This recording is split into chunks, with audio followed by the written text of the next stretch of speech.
What's a fact you learned in school that you're embarrassed to find out was completely false as an adult? 1. That goldfish have a 3-second memory. I won one at a carnival and my dad told me not to get attached because it wouldn't even remember me from one side of the bowl to the other.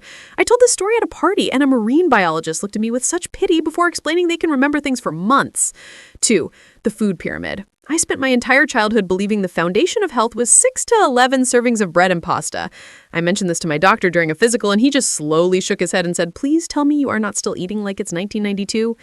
3. That different parts of your tongue taste different things. I went to a fancy wine tasting and was trying to make sure the wine hit the sweet spot on the tip of my tongue. The sommelier came over and asked if I was okay, and I had to explain my technique. The silence that followed was deafening. 4. That glass is a slow-moving liquid. I was touring an old cathedral with a date and tried to sound smart by pointing at the wavy, thick-bottomed windows. I confidently explained that it was because the glass had been flowing downwards for centuries.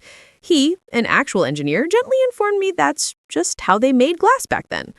5. That Napoleon was comically short. I made a joke about my vertically challenged boss having a Napoleon complex. My coworker, a history major, immediately corrected me in front of everyone, stating that Napoleon was actually of average height for his time, and the rumor was just British propaganda. 6. That we only use 10% of our brains. In college, I got really into those brain training apps, telling my roommate I was trying to unlock the other 90%. She was a neuroscience major. She sat me down and explained with diagrams that if I were only using 10% of my brain, I would be a vegetable. 7. That Christopher Columbus discovered America. I got into a heated debate at a dinner party, passionately defending this fact from my 3rd grade textbook. Someone finally pulled up Wikipedia on their phone and I had to sit there while the whole cable learned about the Vikings and the millions of people who were, all already here. What's the one lie from school that you still catch yourself believing? Let us know in the comments. Don't forget to like and subscribe. I post new stories every day.